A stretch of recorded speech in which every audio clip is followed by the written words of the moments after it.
Buenos días de nuevo, muchas gracias por acompañarnos el día de hoy en esta primera sesión del año. Aprovecho para desearles a todos de nuevo un feliz año. Ojalá que esté lleno de felicidad, especialmente, y de éxitos en sus tareas profesionales. Hoy vamos a empezar con una actividad especial, esos webinars que hacemos periódicamente sobre temas que son interesantes para nuestros suscriptores y en general para los que requieren formar criterios sobre la situación económica de Costa Rica. Hoy el tema es un tema un poco distinto. El tema es básicamente tratar de darle una mirada a cómo nos observan desde fuera, ¿verdad? Diferentes participantes de esa economía mundial. En este caso, una experta en análisis geopolítico, dos expertos analistas de calificadoras, de las dos calificadoras de riesgo más grandes del mundo, y un banquero, digamos, un economista que trabaja en un banco global. eh, Voy a proceder a invitarlos todos. De verdad, les agradezco enormemente que nos acompañen, porque por esas cosas de la vida nos hemos conocido a lo largo de muchos años, recorriendo las economías de la región, analizándolas en diferentes ámbitos, y la verdad para mí es un placer estar con ustedes. Siempre me encanta platicar con ustedes y tenerlos a todos juntos, la verdad es muy especial para mí. Eh, Tenemos como invitados el día de hoy a Risa Grace Stargell. Risa es directora de la firma de análisis geopolítico de Eurasia, una firma que pues básicamente le sigue la pista a la situación política de muchos países en la región, y es una fuente de las más importantes y, digamos, consultadas cuando temas políticos en América Latina y en el mundo se requiere obtener información de ese tipo. Luego tenemos a Lisa Scheneler, no sé si lo habré pronunciado bien, perdón Lisa, eh, que es directora de Standard Poor's, de la calificadora de riesgo crediticio Standard Poor's. Es la persona encargada de la calificación de Costa Rica y de varias otras calificaciones de la región. Y también una persona que tiene la ventaja de conocernos mucho, ¿verdad? Y poder analizar, poder decirnos qué es lo que piensa acerca de nuestra economía en el contexto global. Tenemos también a Carlos Morales. Carlos Morales también es director, en este caso, de Fitch Ratings, otra de las calificadoras globales más importantes. Carlos también, al igual que Lisa, sigue varias economías de la región, y desde hace bastante tiempo también sigue la economía costarricense con detalle. Y finalmente Edmundo, que ya nos había acompañado en una actividad del año pasado. Edmundo Rivera es otro buen amigo, que es economista, el economista jefe de Bladex, que es un banco latinoamericano, pero en realidad es un banco global muy importante en la plaza panameña, y que además tiene operaciones en toda la región. Y Edmundo tiene, por su trabajo como economista jefe en Bladex, pues tiene la visión prácticamente desde Río Bravo hasta Cabo de Hornos de América Latina, y también sigue la economía costarricense. Así que, de nuevo, muchísimas gracias por acompañarnos el día de hoy, y un poco voy a introducir qué es lo que me gustaría conversar esta mañana. La idea es tener una conversación, pues, eh, sobre cuál es la percepción que tienen diferentes actores de esas que evalúan economías de la región y economías del área centroamericana sobre Costa Rica, ¿verdad? Los últimos 5 años han sido 5 años difíciles. Ha sido una seguidilla, digamos, de shocks y de retos para la economía costarricense. La situación fiscal y el proceso de ajuste en el 2018-2019, el shock pandémico en el 2020, la recuperación, el 2021 y sobre todo el 2022, de nuevo el surgimiento o resurgimiento de presiones inflacionarias a nivel global, un proceso fiscal en proceso, una consolidación fiscal en proceso. Entonces hay un conjunto, digamos, de variables. Y se me olvidaba, obviamente, también cambios políticos, no solo generados por los procesos electorales periódicos, sino también cambios en la configuración de la política costarricense y en las formas de la política costarricense. Entonces, todo configura un escenario interesante para tratar de entender cómo nos perciben, cuáles son nuestras debilidades, nuestras fortalezas, desde diferentes ámbitos para los próximos meses. Con ese objetivo es que los hemos invitado esta mañana para conversar sobre este tema. Quizás yo creo que vale la pena empezar desde lo global hacia lo más específico, y para eso me gustaría empezar conversando un poco con el mundo, ¿verdad? Sin duda, las economías centroamericanas y Costa Rica en particular es una economía pequeña y abierta. Entonces, para bien o para mal, lo que suceda en el resto del mundo, pues nos condiciona de manera importante. Eh, los efectos del shock pandémico, el resurgimiento de las presiones inflacionarias del año pasado, como mencionaba, la reacción de política monetaria en las economías avanzadas, todos tienen implicaciones en el contexto global en el que se desenvuelve la economía costarricense. Y eso le añade, pues condiciona y le añade retos a los retos que ya de por sí tenemos en materia doméstica. Entonces, un poco para empezar la discusión, eh, ¿cómo percibes el escenario internacional para 2023 y 2024? En ese escenario que anticipas, ¿cuáles creerías que son, pues, los retos principales en términos de afectaciones para la economía costarricense? Eh, eh, e incluso pensando un poco más allá en el contexto también centroamericano. Una cosa que no mencioné al principio es que obviamente esto es una conversación, así que si Lisa, Risa y Carlos pues quieren también, como decimos en Costa Rica, pues meter la cuchara en la conversación, que es lo que sería interesante, pues todos estamos acá para conversar. Así que el mundo, no sé si empezando con vos un poco para que nos des esa visión de los retos externos y cómo Sí, condicionan tu perfecto. percepción sobre Costa Rica. Sí, muchas gracias por la invitación, José Luis, a tu eh, excelente foro para presentar algunas ideas y mensajes para América Latina de lo que empieza el 2023. Me gustaría que me permitiera para compartir una pequeña presentación. Eh, no sé si me están permitiendo.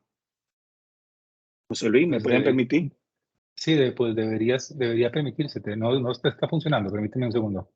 No, no me está funcionando. Un momentito Si es para posible que me la... hacer- eh, un momento, porque aquí estamos tratando de permitirlo y nos está, la función de compartir la presentación no, la tengo apagada, es decir, que no la tengo habilitada de parte de ustedes. ok. Sí, el problema es que no estoy encontrando dónde podemos activarla. Un segundito, por favor, nada más para ver si podemos.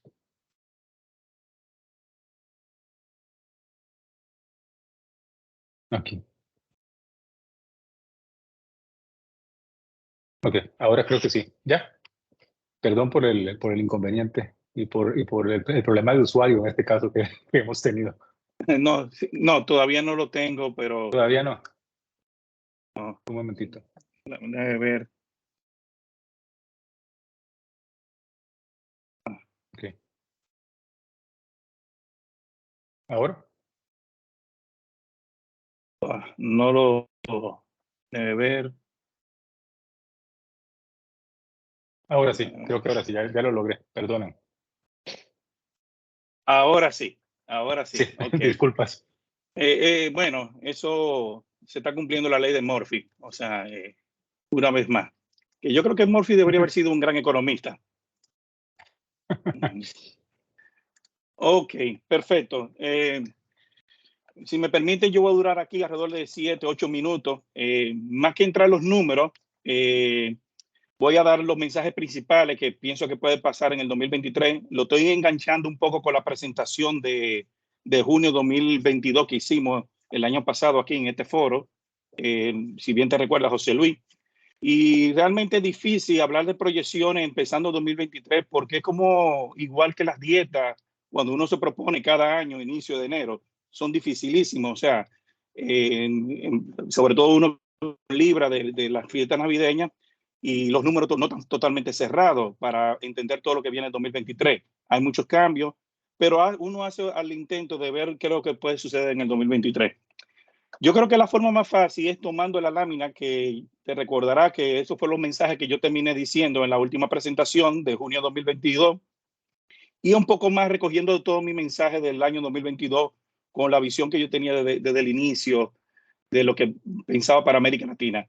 Yo creo que ya está mucho más claro que lo que se está viendo en esta circunstancia, si ustedes ven, es un crecimiento más moderado para América Latina. Estamos haciendo un análisis de pirámide, de lo general hacia lo particular. Voy a terminar la final con Costa Rica, pero quiero empezar con América Latina. Obviamente el comercio exterior más moderado, más inflación, lo veníamos diciendo inclusive ya desde el 2021, en abril 2021, recuerdo en la reunión del Fondo Monetario yo lo había comentado eso, más incremento de tasa de interés, en realidad desde el 2021, y tú eres testigo, José Luis Arce, yo creo que era de la minoría que decía que las tasas de interés iban a subir, y van a subir mucho más rápido de lo que estaba esperando el mercado. Inclusive me estaba recordando unos colegas ayer que yo estaba conversando con ellos, que nosotros nos relajábamos. Yo le decía que ellos eran los negacionistas y a mí me decían que era el, vamos a decir, inquisidor en cuanto a las tasas de interés. Pero la realidad es que ya es un tema, creo que está muy claro el rol que va a jugar la tasa de interés de Estados Unidos y de América Latina en los próximos 2 años. En cuanto a la liquidez, hay menor liquidez. Estaba revisando los números ayer, apenas 1/3 de la liquidez que entró en América Latina en el 2021, en el 2022 apenas fue 1/3 que entró, alrededor de 48 mil millones de dólares. Y eso quiere indicar que el mercado de América Latina fue muy resentido con los menores flujos de capitales hacia la región. Y obviamente el tema, el elefante rosado o rojo, no sé qué color ponerle, del miedo de la estanflación o una posible recesión de la economía mundial. Dicho todo esto, si uno observa los números rápidamente, no quiero marearlo, pero quiero darle 2 o 3 mensajes de estas proyecciones. Salida del horno ayer, precisamente, prácticamente salieron de ayer estas proyecciones actualizadas de parte de Blade. Estamos reconociendo, obviamente, que estamos en un ambiente con mayor condiciones financieras más duras, por decirlo así, en la situación global, más incertidumbre. No quiero resaltar muchos elementos que lo tenemos ya bastante internalizado en ese sentido. Yo creo que lo más interesante es que América Latina, en cuanto a su crecimiento, va a estar por debajo de su PIB potencial. Y creo que hay un sesgo hacia la baja a medida que vayan pasando los meses. Y no descarte de alguna economía que sí ya de por sí ya están entrando en fases recesivas. Y creo que economía como Chile están en recesión, ni hablar de en una economía como Argentina, pero creo que puede haber situaciones de otra economía que pueden estar creciendo cercano a cero o recesión. A grandes números, América Latina, obviamente, México y Brasil, que representan el 60% del PIB de América Latina, explica ese movimiento del 3.7 a 1.2. Pero si tú agarras toda la economía de América Latina, todas van a estar creciendo en menor medida o mayor medida por debajo de su PIB potencial. En cuanto al comercio exterior, va a haber un ajuste hacia la baja, una corrección, pero quiero hacer una aclaración. En el comercio exterior, yo creo que los números engañan mucho. Si bien puede haber una corrección hacia la baja, si tomamos el 2022, las exportaciones de América Latina están en niveles récord. En tanto en nivel y en crecimiento, lo que pasó en 2021-2022, si lo comparamos con el año del 2020, con la pandemia, hubo un crecimiento casi de un 57% en comercio exterior, pero solamente las exportaciones, un crecimiento de 47%. Pero inclusive si lo comparamos con el año 2019, que fue un año prepandémico, el crecimiento de las exportaciones de América Latina fue de un 37%. Obviamente ayudado mucho por el aumento de los precios de los commodities, sobre todo los exportadores netos, por decirlo así. Pero inclusive si tomamos el mejor año de las exportaciones y de comercio exterior de América Latina, que fue el 2013, todavía esos niveles de exportaciones que hoy en día tenemos en América Latina está por encima de un 30%. Es decir que en cierta manera, si bien hay una inflación importada a través de los productos importados en toda la región, sobre todo en América Central, pero hay que reconocer que las exportaciones fueron muy favorables en América Latina en términos generales, tanto los exportadores netos que tienen su mercado hacia productos commodity, pero también las exportaciones dirigidas hacia América del Norte, sobre todo Estados Unidos. Y algo importante, y lo tengo ahí ya subrayado, fíjense que lo tengo aquí, es el tema de las tasas de interés. Y creo que la tasa de interés es bueno tomarlo, una lámina, esta es la misma lámina que presenté en junio del año pasado, actualizada, no hay muchos cambios, si quieren pueden irse a la grabación de junio, se está confirmando prácticamente el escenario base que nosotros teníamos, pero hay 2 mensajes que yo quiero recalcar. Uno, yo soy de los que pienso que las tasas de interés llegaron para quedarse por un tiempo. Cuando digo la tasa de interés, la Reserva Federal, si bien ayer salieron algunas noticias interesantes sobre la inflación, pero todavía están en los niveles altos con respecto a su meta de inflación, creo que va a haber 3 aumentos de 75 puntos base en total, 25 puntos base en la reunión, la próxima reunión en enero y febrero, mejor dicho, que son 2 días. Después viene la próxima revisión, es decir, que las 3 próximas reuniones va a ser un aumento de 25 puntos base en cuanto a la tasa de interés. Y creo que se va a mantener en el nivel de 5.25, creo que todo el 2023. Esa es la percepción que tengo yo, lo que he conversado con mis colegas. Hay algunos que dicen que no lo ven así, creen que el aumento va a ser mucho menor. Otros inclusive están apostando una reducción a fin de año. Lo que sí, la realidad que tenemos que tener internalizado es cómo va la tasa de interés de Estados Unidos, es el piso que pone a las demás tasas de América Latina en cuanto a su política monetaria. Y el otro punto es que es muy importante entender es que si bien está bajando la inflación, no creo que está bajando en la velocidad que desearía la Reserva Federal. Y de alguna manera, la inflación que tiene que bajar es la parte más difícil, que es la de servicio y lo que tiene que ver con la parte de la inflación núcleo. Y eso va a tomar un poco más de tiempo y el efecto rezago. Y por eso viene la gran pregunta, si la curva de rendimiento está delatando, hoy en día la curva de rendimiento está negativa, está delatando realmente si hay un escenario recesivo para el 2023 o finales de 2023, esperando en Estados Unidos. La gran pregunta es si ese escenario recesivo, si llega, qué magnitud y qué intensidad va a tener. Esa es la gran discusión que tiene. Hay algún economista que dice que lo que va a haber una desaceleración prácticamente parecida a una recesión, pero que algunos factores todavía hacen que sea benigno el proceso. Es lo que le llamamos un aterrizaje suave. Yo todavía no lo estoy viendo, ese aterrizaje suave, pero esperemos que en el 2023 se mantenga este escenario base. El otro punto que quiero mencionar rápidamente, si me permite, es en cuanto a la América Latina. Hay 3 mensajes, lo puse en negrita. Yo creo que todavía el panorama financiero y macroeconómico de América Latina no está muy asentado. Todavía el 2023 va a ser un año de ajuste y de corrección hacia la baja. Sobre todo que va a haber un crecimiento en la parte de la economía de América Latina, en toda su economía, por debajo de su PIB potencial, como yo mencioné. Pero un elemento adicional es que esa misma inflación que estamos analizando va a haber un nivel más moderado, pero todavía por encima de la meta inflación. ¿Y dónde aterriza todo eso? De que las tasas de interés, de alguna manera, en América Latina, se va a mantener relativamente alta. Y cuando digo relativamente alta, no solamente en valores nominales, sino en términos reales.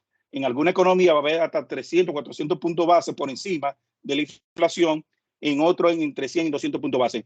Esto tiene una importancia porque esto define bien cómo va a estar el mercado de crédito interno cada uno de la economía, pero también en los costos financieros en la parte de la política fiscal. Y eso tiene un piso que hay que analizarlo más adelante, que Costa Rica tiene que tener analizando en ese punto. Ahí están las proyecciones de las monedas, no voy a entrar mucho en ese análisis. Lo que sí tengo el análisis es que todas, de alguna manera, todas, pienso que va a haber una presión devaluatoria o se va a depreciar la moneda a medida que vaya pasando los meses, a pesar que hay una apreciación reciente de cada uno de los mercados, exceptuando Argentina, pero creo que es coyuntural esa apreciación que se está dando en las monedas de América Latina. Más adelante puedo entrar más detalle si me hacen la pregunta. Si vemos el mapa rápidamente, no lo quiero marear, pero es la única manera de presentar prácticamente 20 países de América Latina en 2 gráficos. Creo que el color verde no quiere decir que sean buena economía, simplemente estoy diciendo que son economía que va a estar relativamente estable en cuanto a la calificación. BLADE, el Banco Latinoamericano de Comercio Exterior, tiene su propia calificación, donde el 1 es el mejor y 9 el peor. Obviamente ya ustedes ven quién es el 9 y obviamente el 1 o el 2 ustedes ya lo pueden estar observando.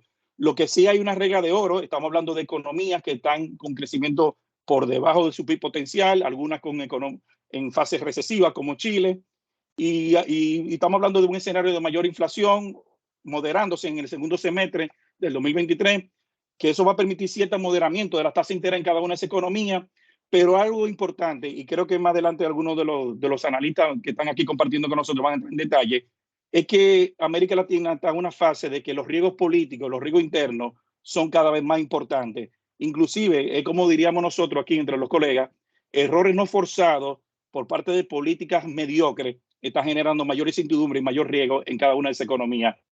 No solamente lo que está pasando en Chile, lo que está pasando en Perú, inclusive Colombia. Entonces eso hace que los ajustes en tanto la cuenta externa como las cuentas fiscales sean mucho más difícil de ver las tendencias o la velocidad que se necesita. Y todo eso lleva de que las reformas que son necesarias, cuando hablo de las reformas estructurales, no la estamos visualizando los niveles que son necesarios para América Latina en los próximos 12, 24 meses. Y no obstante, y esto es un punto que aplica también para Costa Rica, Muchas de estas economías tenían esas debilidades, inclusive antes de la pandemia. Lo que hizo la pandemia simplemente fue acelerar, de alguna manera, esas debilidades estructurales que tenían en cada una de esas economías. Más adelante, si quieren, en las preguntas me pueden hacer alguna observación en una economía y yo les puedo dar mayor detalle. En cuanto a Centroamérica, lo podemos dar una respuesta breve, en menos de un minuto. Creo que las economías dinámicas van a ser las mismas de siempre, que son República Dominicana, no lo digo porque sea mi país, es la realidad, Guatemala, Panamá y en menor medida Jamaica, Trinidad y Tobago también están en esa fase.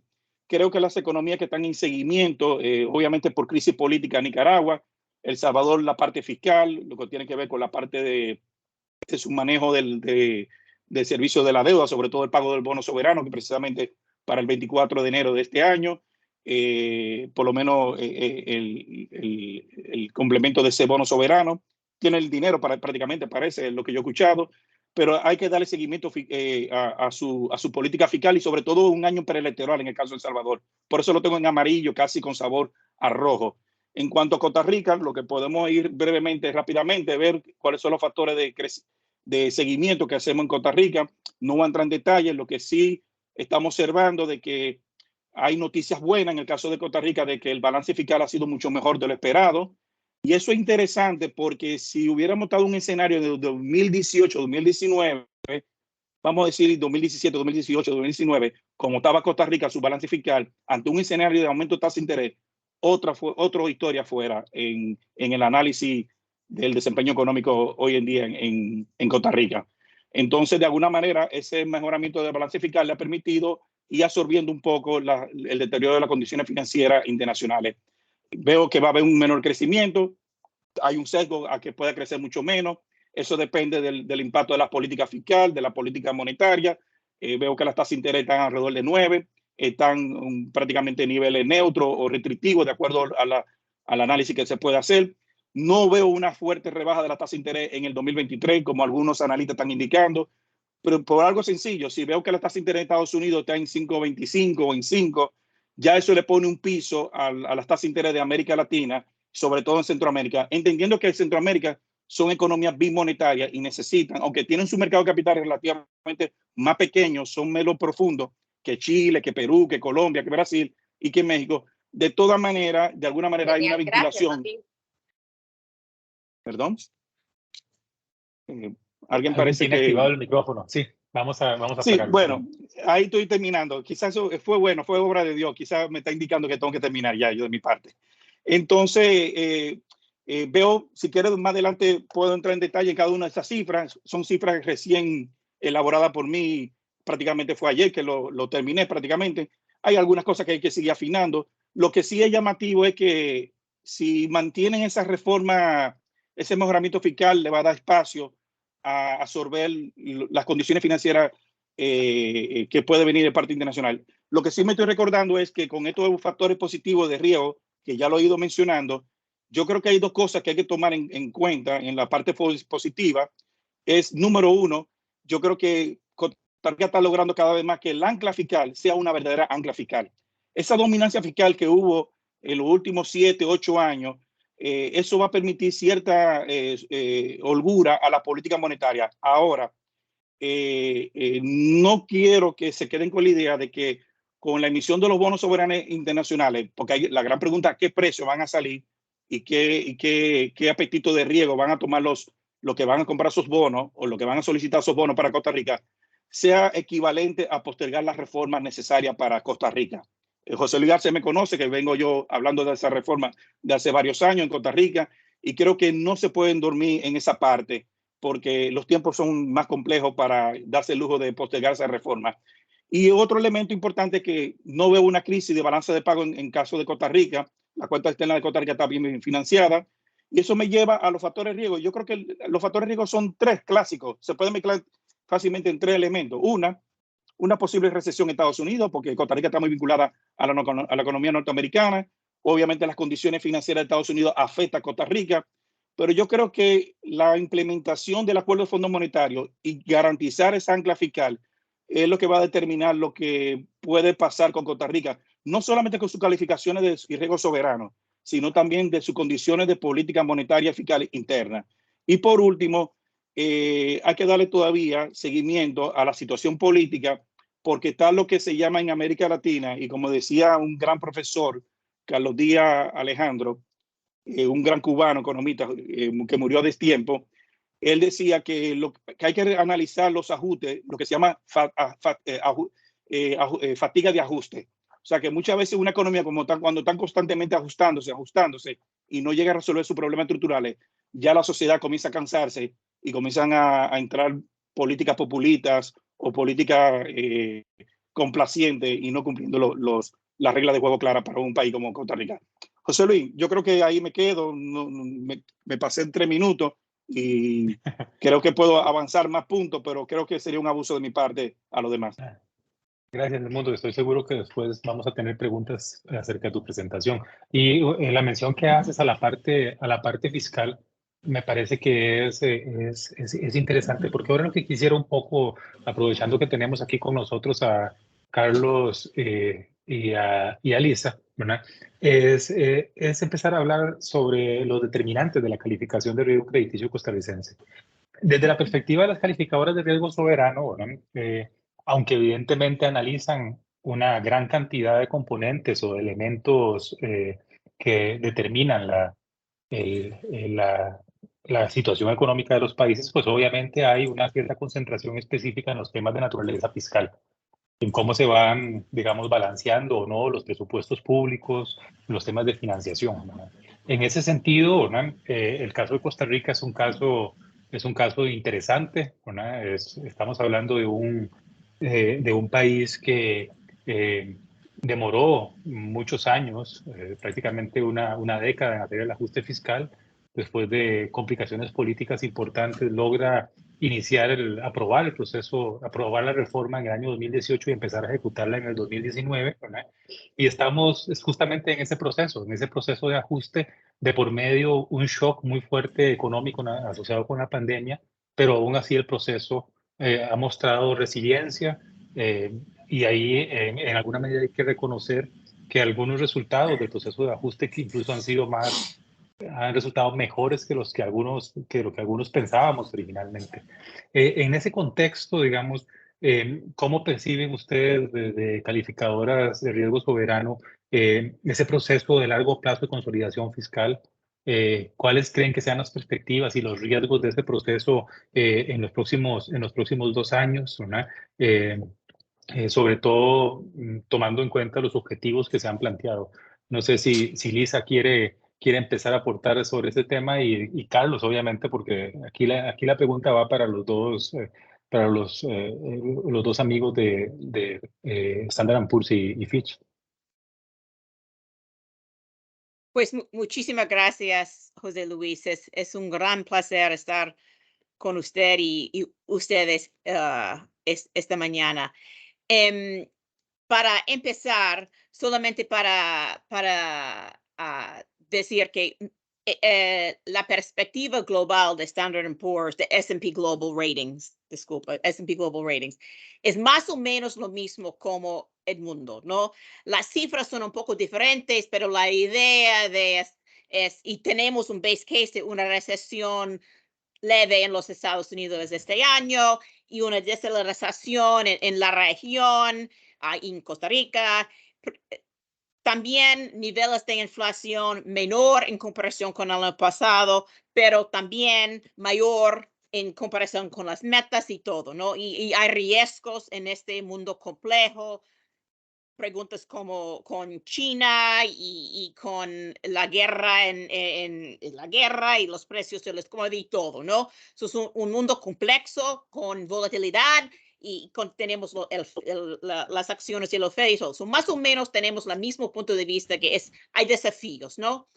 Para Costa Rica y la calificación, voy a empezar con nuestra última cambio en marzo del año pasado. Cambiamos la perspectiva de negativa a estable en marzo del año pasado. ¿Por qué? Porque finalmente la Asamblea aprovechó el Public Sector Reform Bill, esta reforma del sector público, ¿no? Para empleo.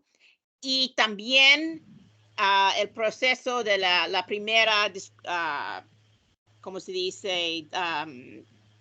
Pasó las discusiones con el FMI, la primera discusión, ¿no? Y el desembolso y todo, ¿no?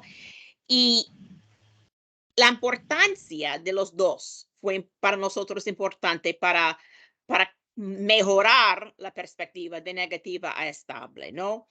En un momento voy a continuar con los desafíos en el futuro, pero eso es importante porque fue la primera cambio en la calificación para a la mejor, ¿no? Desde los últimos años, ¿no? Hubo una deterioración en la calidad crediticia de Costa Rica, de la categoría B hacia B, ¿no? Y reflejó varias características y es importante enfatizar que la calificación no es solamente tema fiscal, ¿no? Para nosotros hay 5 factores muy importantes: el ambiente de institucionalidad, previsibilidad de las políticas, su track record y todo, crecimiento, el nivel de crecimiento, falta o un buen track record de crecimiento, la riqueza y la diversificación en la economía y todo. Tema externo, ¿no? Nivel de deuda externa, acceso a financiamiento y todo, fiscal y también política monetaria. Todo tiene, y la combinación de todo es para la calificación, ¿no? Y es como las instituciones, como el crecimiento, el perfil externo, etcétera, cómo puede apoyar el ambiente fiscal y las proyecciones fiscales, ¿no? En este tema, como mencionó José Luis, un incremento muy importante de deuda durante una década hacia más de 60% del PIB, negativa para la calificación. Y las preguntas y la falta de track record y acciones por varios gobiernos en revertir una deterioración año y año y año. Y la combinación de todo y el proceso más, como se dice, slow, lento, ¿no? En revertirlo. Implicó que cambiamos nuestra perspectiva para previsibilidad de política a pesar de una democracia fuerte y todo, ¿no? Etcétera. Pero todo tiene un impacto en la calificación. Y el tamaño de los déficits muy grande, más o menos 5% del PIB por año y todo, antes de un incremento durante la pandemia, todo informe este contexto. Y los riesgos en el mercado para financiar y el déficit, ¿no? Y las dificultades durante varios gobiernos en accesar financiamiento externo, otro tema importante para nosotros. Por ejemplo, en general, las dificultades en emitir un bono global, ¿no? Para fomentar un apoyo en el Congreso para el 2/3 majority, y disculpa el Spanglish por mi parte, pero para charlar más rápidamente, ¿no? Y todo, ¿no? Ese es ese contexto. Pero perspectiva estable ahora es importante porque para nosotros los riesgos balanceados, pero hay oportunidades, ¿no? Tenemos un desempeño fiscal importante en los 2 años, mejor, ¿no? Y mejor que esperado, ¿no? En temas de recursos y también en tema de mantenimiento de un falta de crecimiento o control con los gastos, ¿no? La pregunta es, ¿ese va a continuar? Sí hay cosas específicas, una nueva reforma, un boom después de la pandemia y todo, pero ¿ese va a continuar o no? ¿Cómo va a ser el track record con el FMI? Muy importante tener ese acceso a los desembolsos del FMI y de los otros multilaterales y todo. Y estamos con un gobierno nuevo. So es muy importante también porque tenemos discusiones en cambiar algunas partes de las metas, ¿no? Y parte de los parámetros de la reforma fiscal y la regla fiscal. Y parece que hay espacio a hacer algunos cambios, pero al mismo tiempo la regla es nueva, ¿no? Es más o menos nuevo. Es importante también establecer un track record de un buen desempeño y todo. Y si tenemos una perspectiva de déficit menor en los años que vienen, pero la carga de la deuda ya es grande. Es muy importante. El peso de las tasas del pagamento de interés es negativo para la calificación, para las cuentas fiscales, ¿no?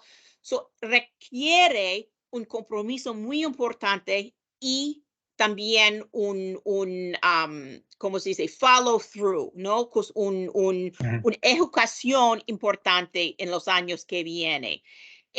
Sin duda, la aprobación de emitir bonos globales, un buen señal.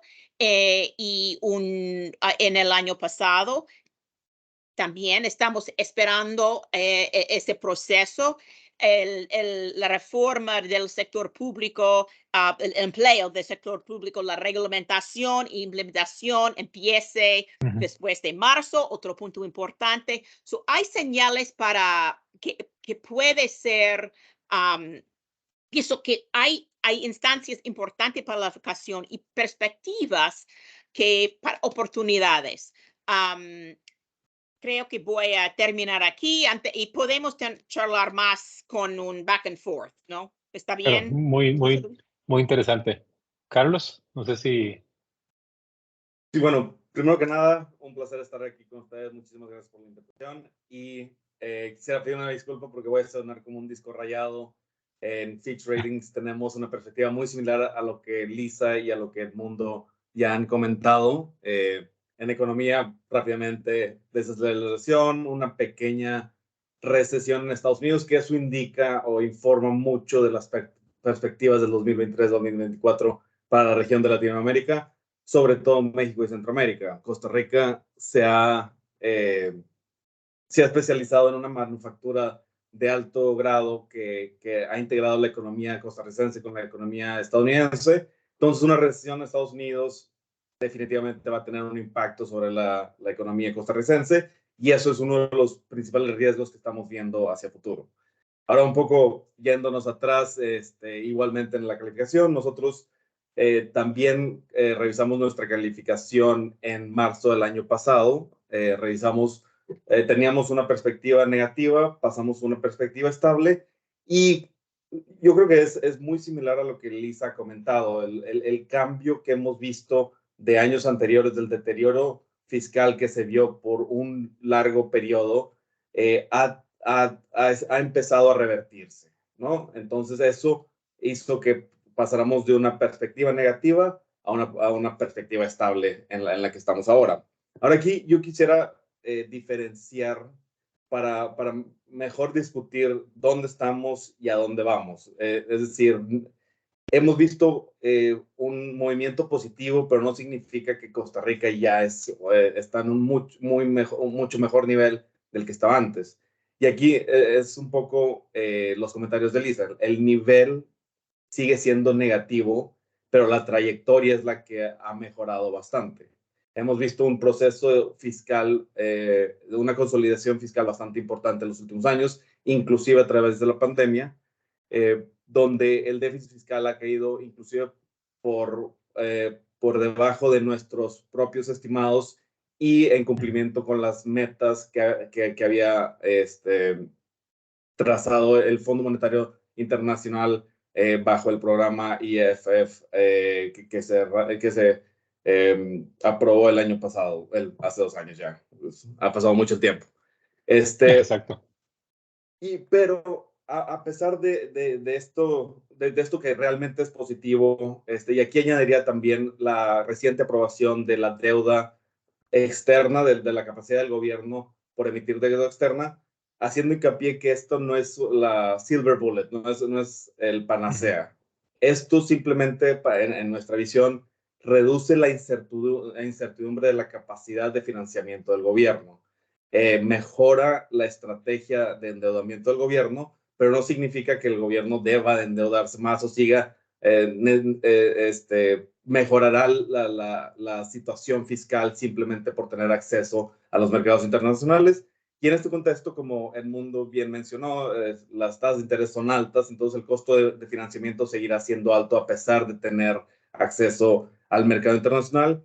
Y aquí empezaría más como por los desafíos a futuro, es decir, dado el crecimiento tan rápido que vimos de la deuda pública, que más que se duplicó durante los últimos 10 años, eso también conllevó a un aumento bastante fuerte de la tasa de interés, de los pagos de interés como ingresos del gobierno. Hemos visto una mejora en el último año, pero los pagos de intereses siguen siendo alrededor de 30% de los ingresos. Eso es un nivel muy por encima de muchos países en la región y países con calificaciones similares, y también hace una administración ineficiente de los recursos. En lugar de estar apoyando la economía, haciendo inversión pública, se está destinando al pago de la deuda debido a este aumento significativo de los 10 años y también la ineficiencia en la estrategia de endeudamiento debido a la fricción política entre el Ejecutivo y la Asamblea Legislativa, donde se restringe el acceso al endeudamiento externo.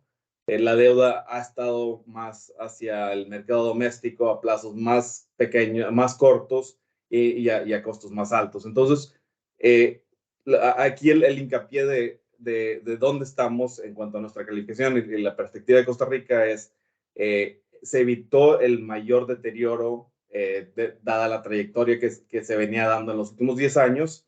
La trayectoria ha sido muy positiva, inclusive mejor de lo que habíamos anticipado, pero el nivel de riesgo sigue siendo alto.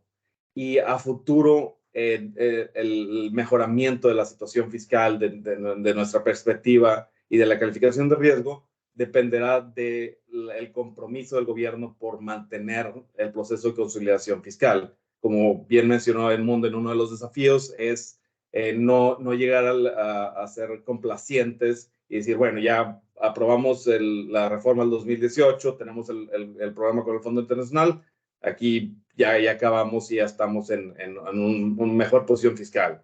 Es decir, la trayectoria es buena, pero el nivel sigue siendo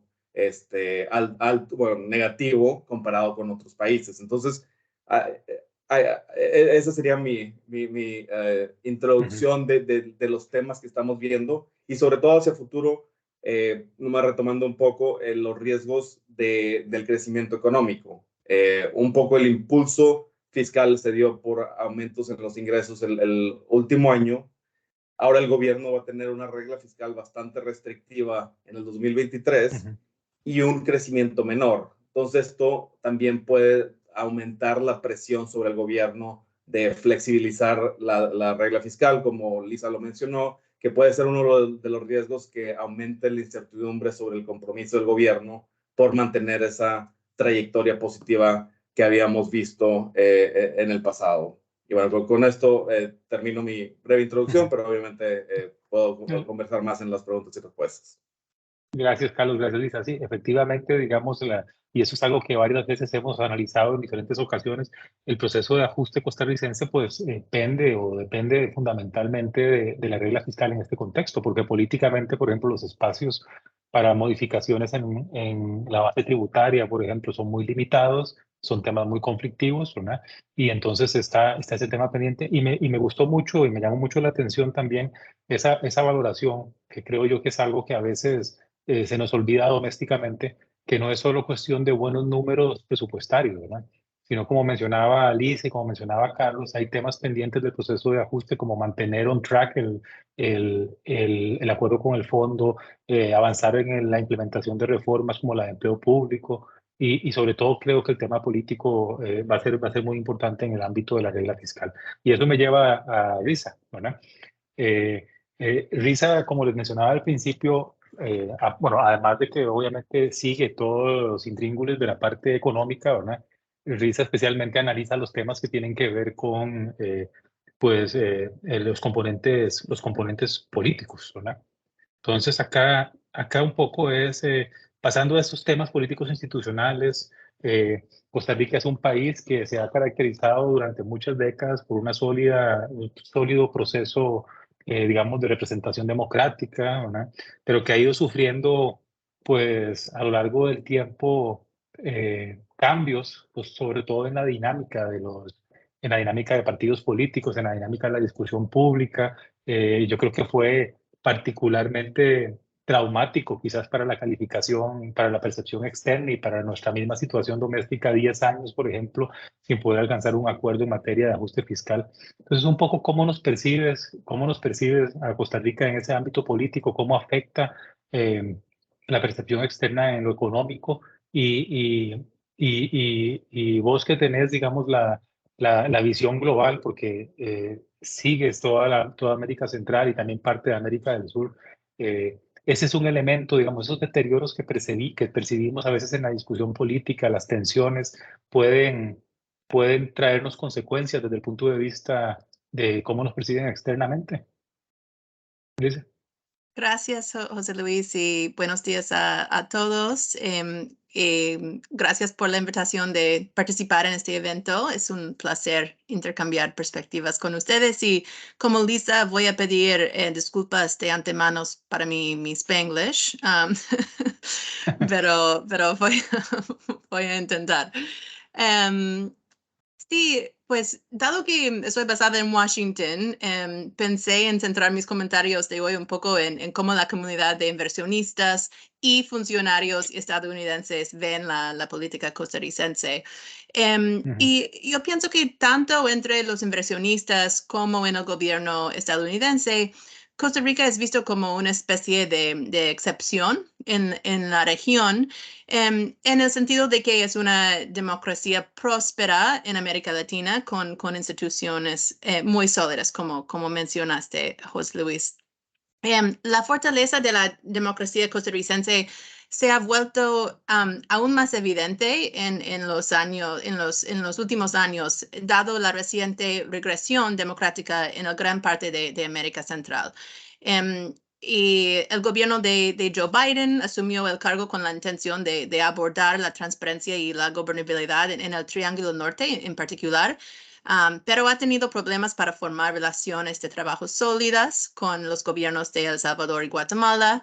Y aunque el nuevo gobierno en Honduras tiene una relación más sólida con los Estados Unidos, tiene instituciones muy frágiles, como lo demuestra el golpe de Estado de 2009 y el hecho de que su expresidente Juan Orlando Hernández está en una prisión federal estadounidense por narcotráfico.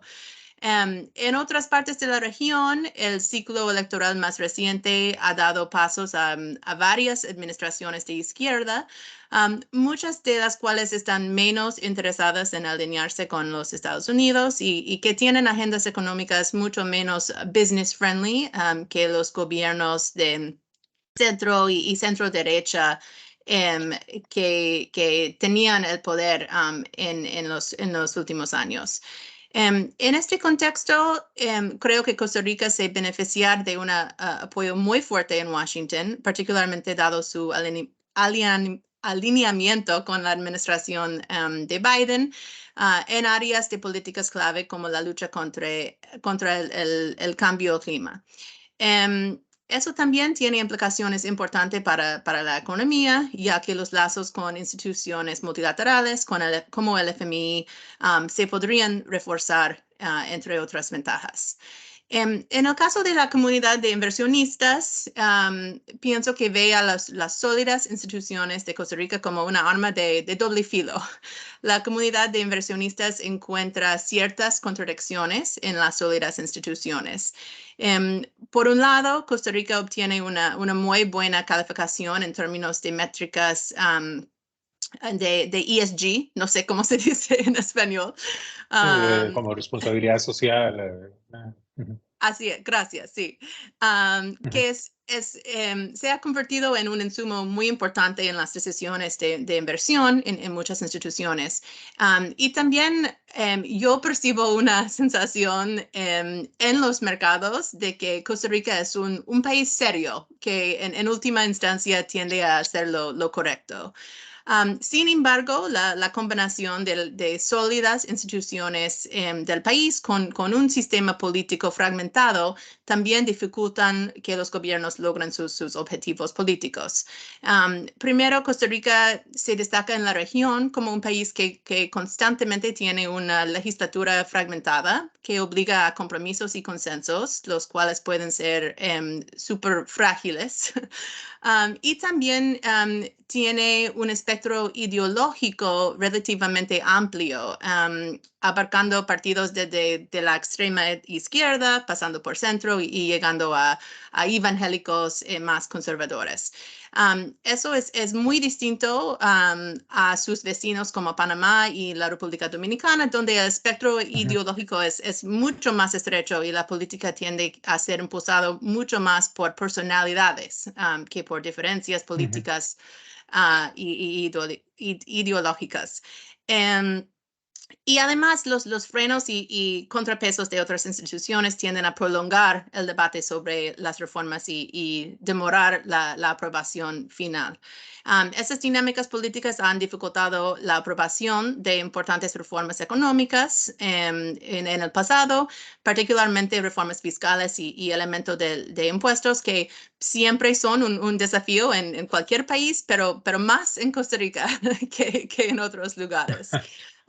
Y tal vez para terminar en cuanto a la parte final de tu pregunta, mi impresión es que no hay mucha preocupación desde afuera sobre la tendencia hacia liderazgos menos tradicionales y el gobierno actual que es un poco más anti-establishment. Y el cambio en el discurso político.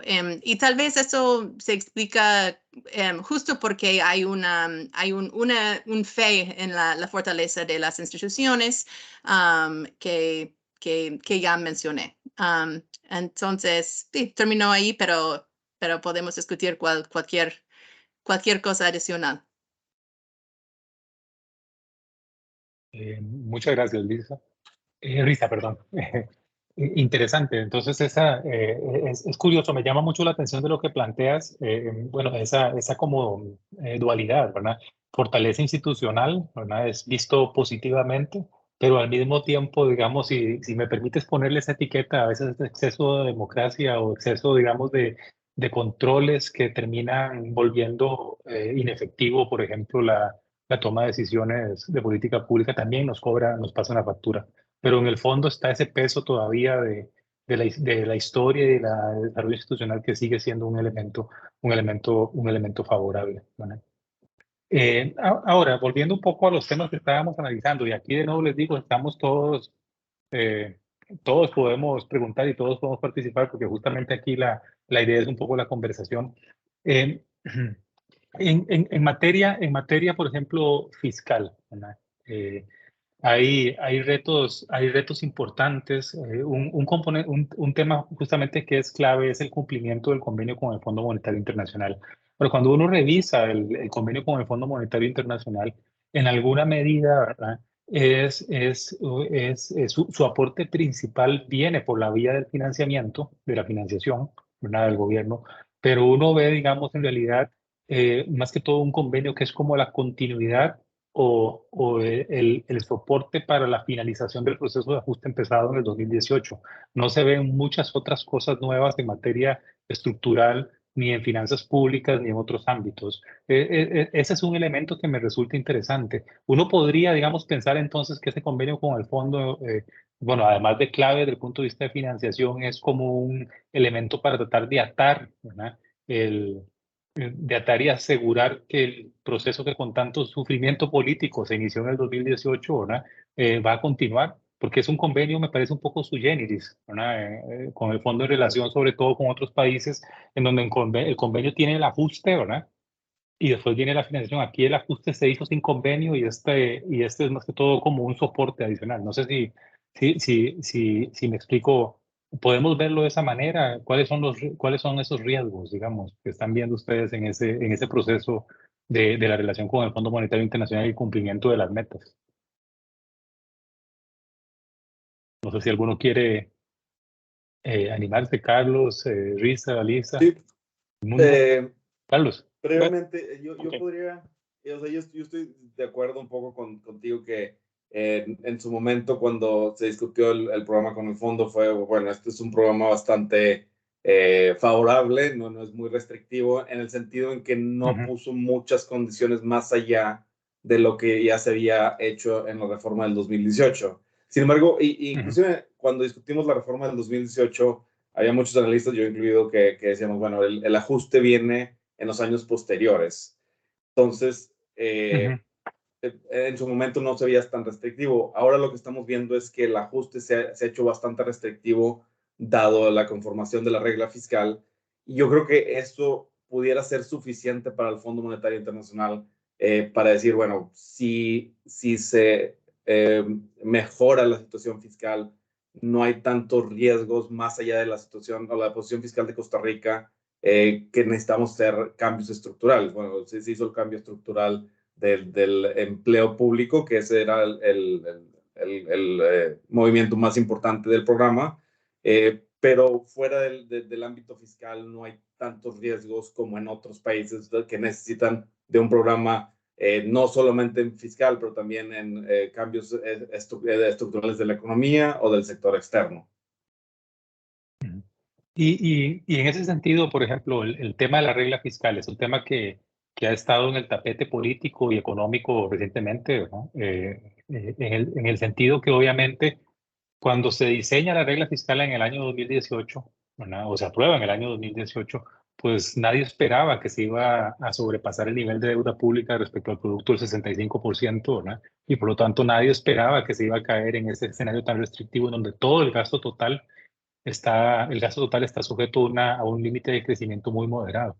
Y pues ya desde la administración anterior se empezaba a notar la tensión que eso generaba presupuestaria y políticamente. Recordemos, los empleados gubernamentales están con sus salarios congelados desde el año 2021.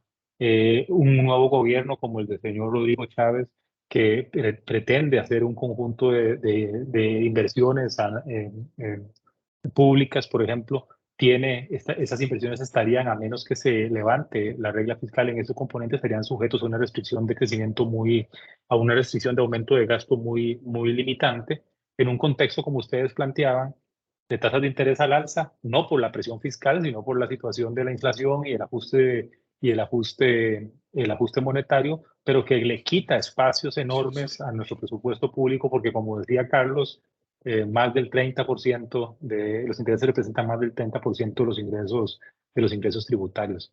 En ese sentido, por ejemplo, desde el punto de vista político, y esto aquí me interesa escucharlos a todos, también a Risa, desde el punto de vista político, esa discusión se ha estado moviendo muy por debajo del radar en los últimos meses, pero va a ser una discusión muy importante porque es como una caja de Pandora la reforma de la regla fiscal, ¿no?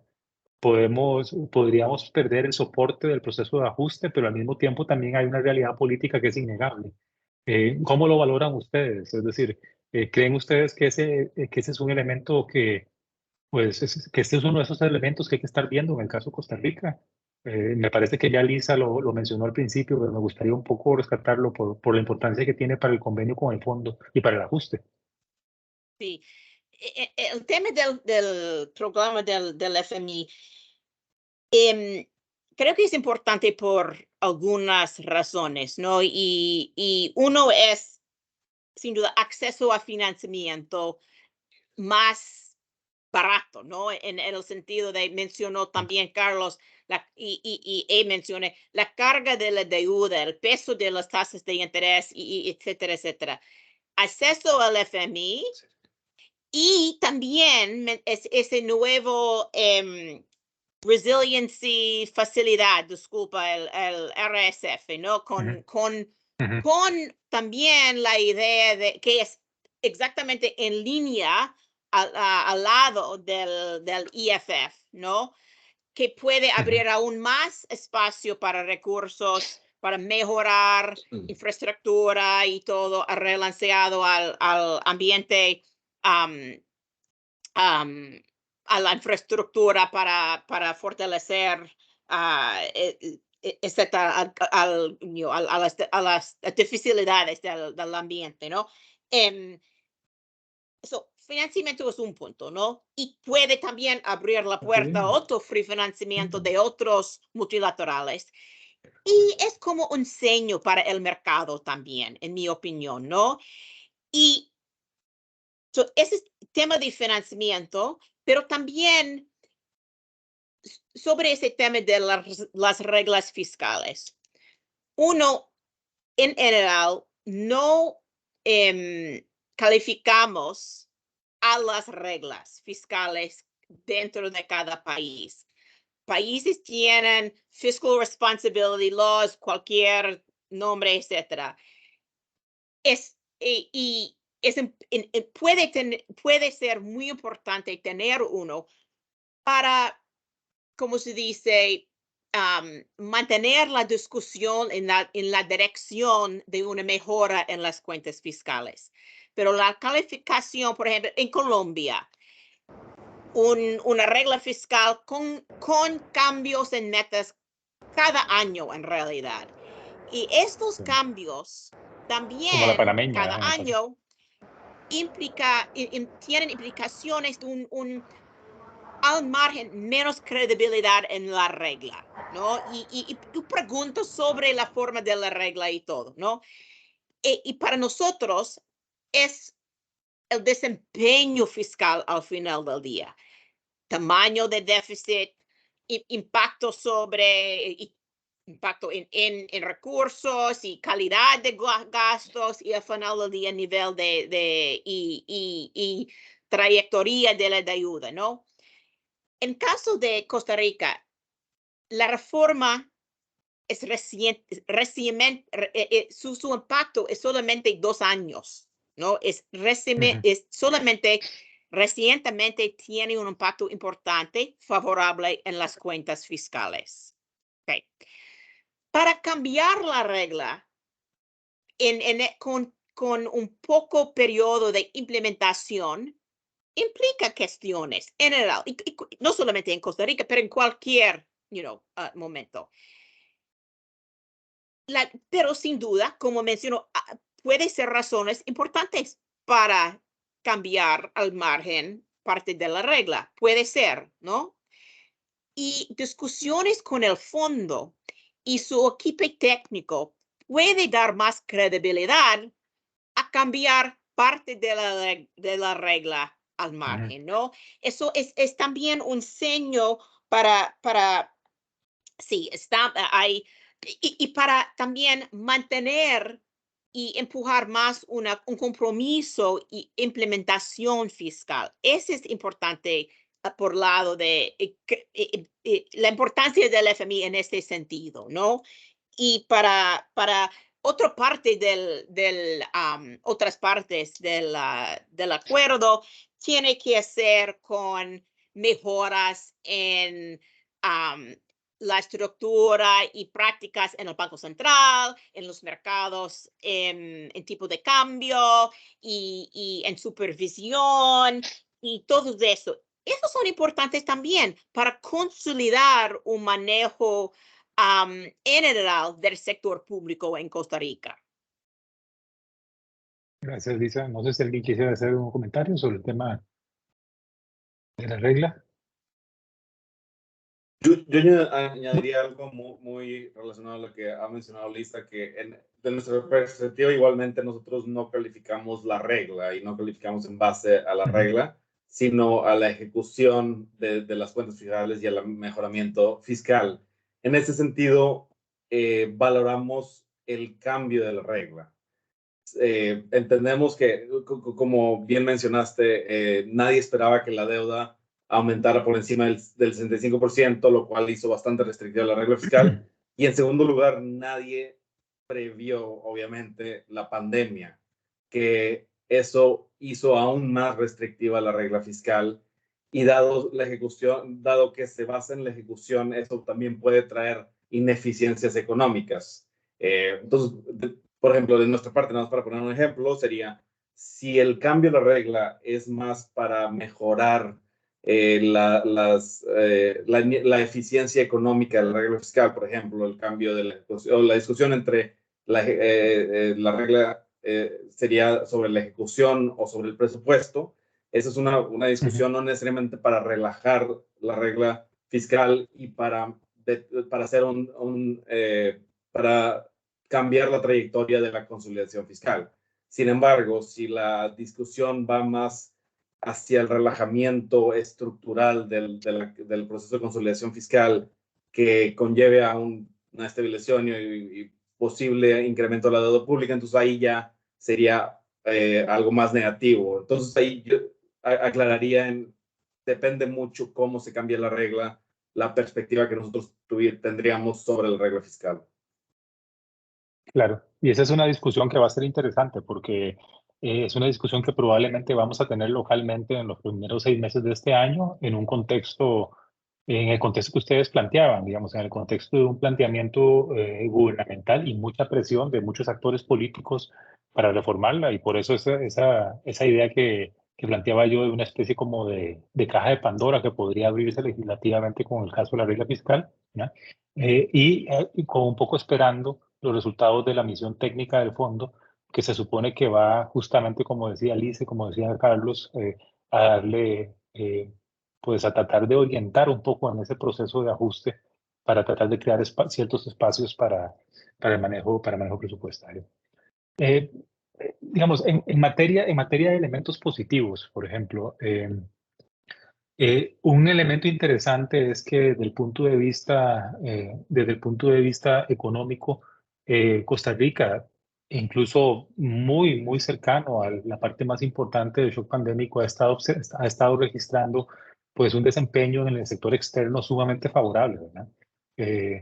Bueno, recibió el shock del aumento de precios de materias primas sobre el valor de las importaciones, pero las exportaciones, especialmente de manufacturas y de servicios en regímenes especiales, están creciendo a ritmos muy acelerados. Se habla mucho del tema del fenómeno del friendshoring o del nearshoring, ¿verdad? Y esa es una diferencia para los que tenemos ya algunos años de estar analizando la economía de Costa Rica, pues una gran diferencia, ¿verdad?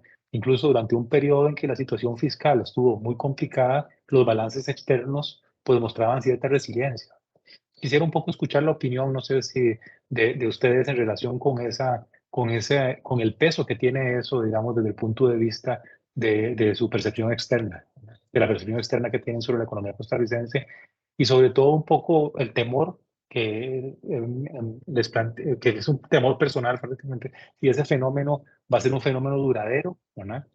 Si lo ven como un fenómeno duradero, o si creen que podría pasar muy rápidamente, y por rápidamente obviamente estamos hablando de fenómenos geopolíticos que pueden ser de 5 o 10 años, si es un fenómeno que puede erosionarse rápidamente conforme cambien, ojalá para bien, la situación de la economía, de la situación política a nivel internacional, que está generando esa atracción de inversiones por esa vía. Bueno, ahí toca un poco mío, voy a hablar porque estoy de lleno con la parte de negocio. Yo siempre he dicho que Costa Rica, José Luis, tú me has escuchado esa frase y la voy a repetir.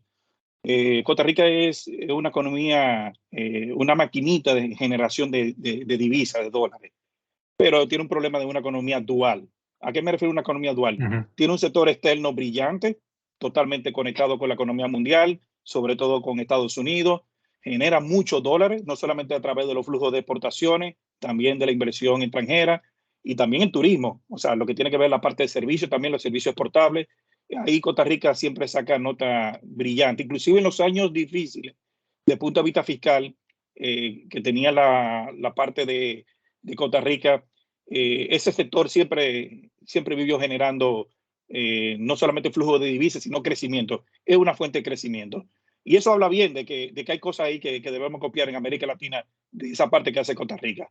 Ahora, el problema es que cuando yo digo de una economía dual, hay una economía interna que es poco competitiva, que decirlo, no quiero ofender a nadie, pero en la realidad muy vinculado a todos estos elementos que genera toda esta parte de la falta de rendición de cuentas, de la parte fiscal, pasó factura a los sectores internos de la economía de Costa Rica. Y mientras más cercano al sector público, más factura va a pasar. Ahora, yo quiero rescatar un punto que se mencionó del Acuerdo de Fondo Monetario. El Acuerdo de Fondo Monetario de la última generación, y lo digo con conocimiento de causa porque lo conozco muy bien a ellos, muchos de ellos fueron compañeros míos de estudio y tuve algunos trabajos en complementario con ellos, no tiene nada que ver con el Acuerdo de Fondo Monetario de la década de los 80, los 90, ni siquiera de los primeros 10 años de este siglo. O sea, nada que ver. Muchas veces te dan dinero de antemano y te pide rendición de cuenta después.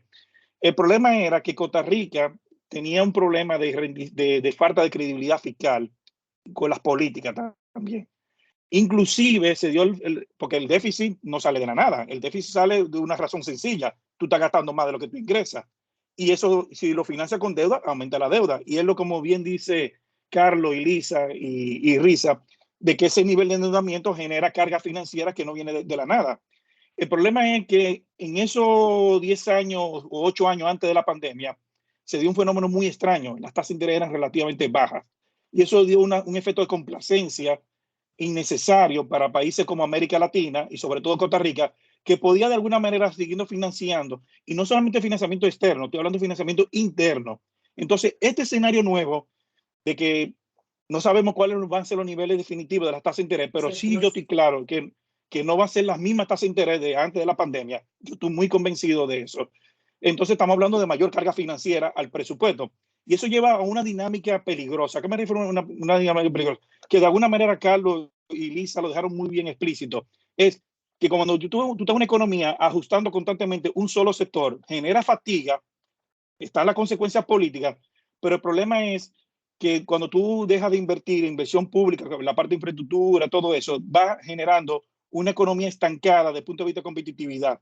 Entonces, tú lo que vas viendo es una economía dual cada vez más amplia y eso genera, lo que va a generar es lo que se llama resentimiento social. O sea, la gente del sector público van a decir que van a estar cargando solamente el ajuste.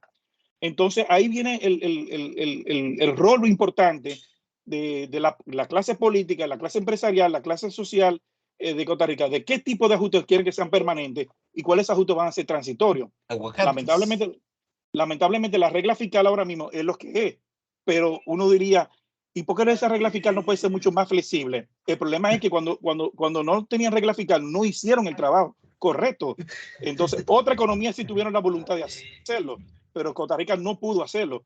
Entonces, es como dice una frase que yo siempre le digo a mis amigos de América Latina, que esto aplica a Costa Rica sin ofenderlo. Es como cuando decía Winston Churchill de Estados Unidos, que decía, Estados Unidos siempre hace lo correcto luego de haber agotado todas las posibilidades. Costa Rica lo está haciendo un poquito correcto ahora, es porque no tenía de otra.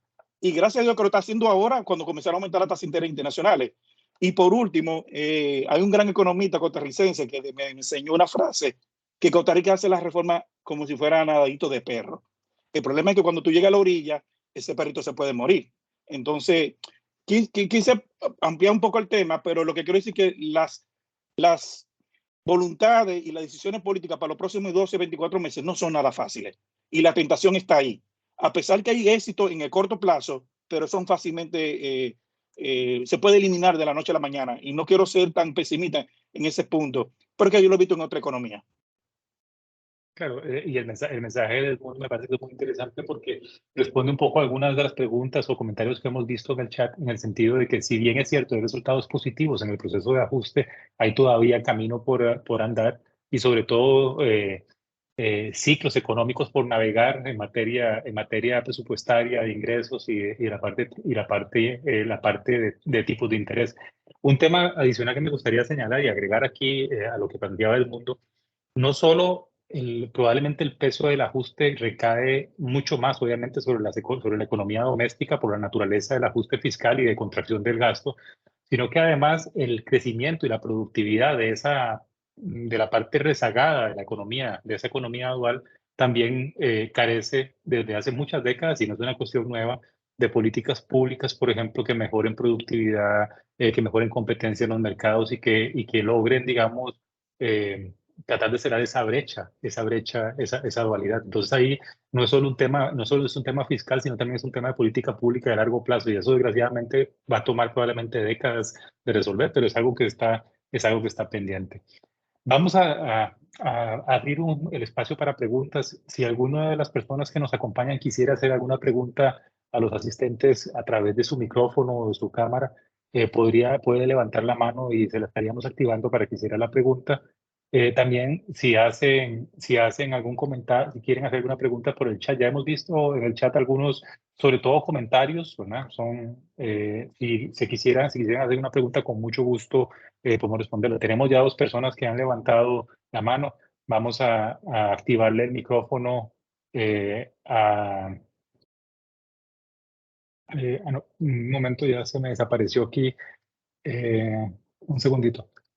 Creo que tenemos 2 personas que tienen la mano levantada.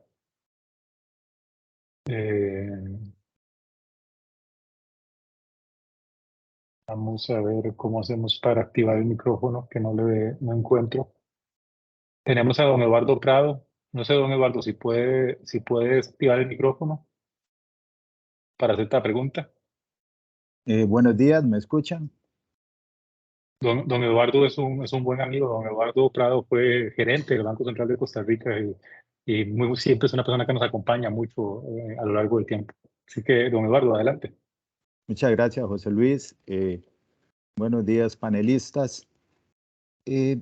Quisiera tal vez oír comentarios de cómo ven ustedes la situación de Costa Rica, particularmente los que participan de parte de calificadoras.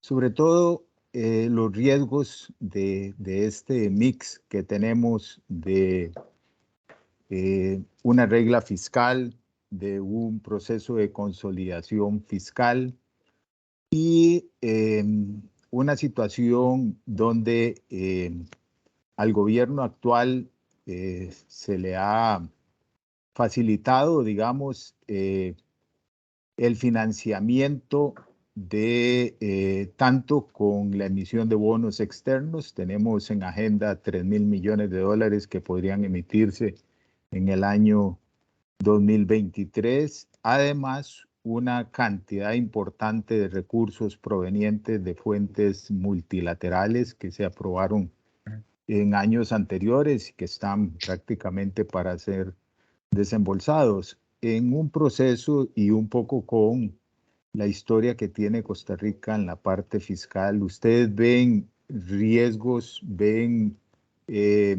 digamos, algunas posibilidades de que, con la experiencia, digamos, en otras economías, de que Costa Rica pueda, digamos,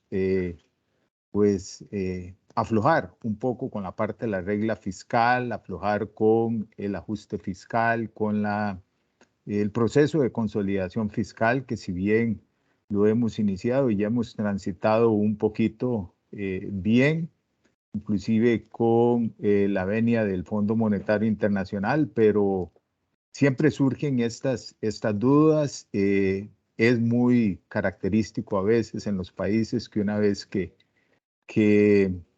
se sigue un proceso de estos, como comentaba Edmundo, el proceso de fatiga de reformas, ¿verdad? Tienda a hacer que los gobiernos pues comiencen a abandonar ese proceso. ¿Ven ustedes riesgos en el caso costarricense? cómo lo analizan las calificadoras, digamos, si hay réplica de estas cosas, digamos, o las han habido, de hecho las han habido en otros países. Muchas gracias. ¿Quién quiere responder la pregunta de Eduardo? Lisa, Carlos, Edmundo, Luisa. Pues yo creo Eduardo, no. Primero las damas y yo creo que Lisa. él hizo la pregunta primero las calificadoras. Okay.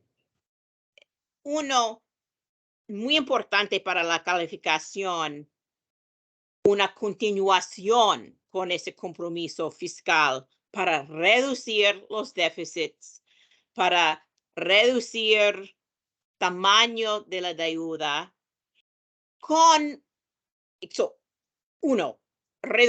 una continuación importante, un compromiso importante para una mejora en las cuentas fiscales en los años que vienen. Muy importante. La deuda, como mencionamos, es más de doble hace una década.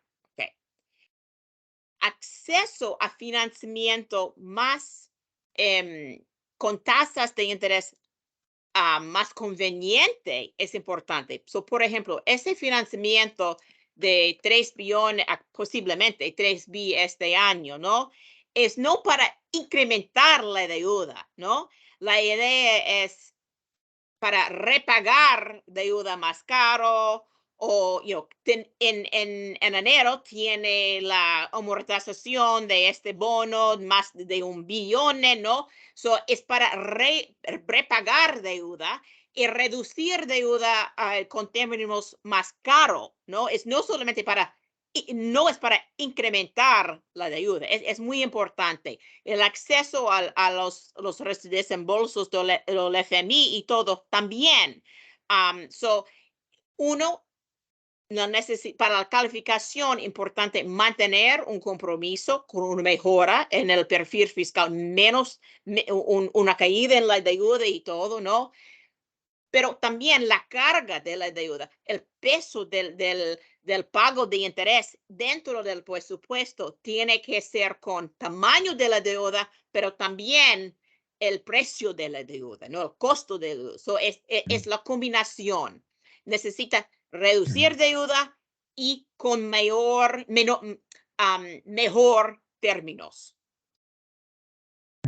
Gracias. No sé, Edmundo, si quieres aportar algo y si no, le daríamos la palabra a Juan Carlos Pérez para que haga su pregunta. Adelante. Rápidamente. Sí, bueno, no, Carlos, prefiero que Carlos, que es de la calificadora de riesgo. Prefiero a Carlos. Simplemente añadiría, totalmente de acuerdo con lo que dijo Lisa, pero otro tema que nosotros también estamos viendo importante son las necesidades de financiamiento en los próximos años, que se mantienen relativamente altas en alrededor del 9% del PIB. Entonces, el gobierno tiene que levantar fondos cada año en torno al 9% del PIB, que es relativamente alto comparado con otros países. Entonces, si el compromiso se mantiene de reducir el déficit fiscal y utilizar la deuda de multilaterales, de deuda externa para reducir los vencimientos próximos en el mercado local a mejor tasa de interés, eso mejoraría la perspectiva, pero tenemos que ver si ese compromiso en los dos temas se mantiene a pesar de los riesgos que vamos a ver en el 2023 y el 2024, como bien hemos mencionado, de una desaceleración económica y el fuerte ajuste fiscal. ¿Cuánto tiempo durará el compromiso político por mantener el ajuste?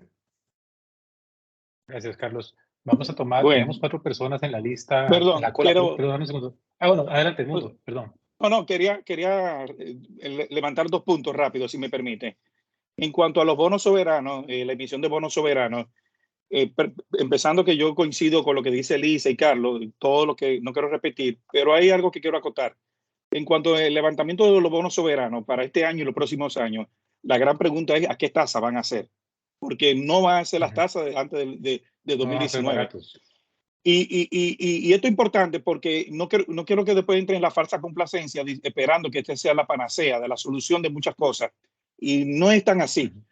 Porque solamente, por ejemplo, Colombia emitió bonos en noviembre, si bien recuerdo, para vencimiento 2033.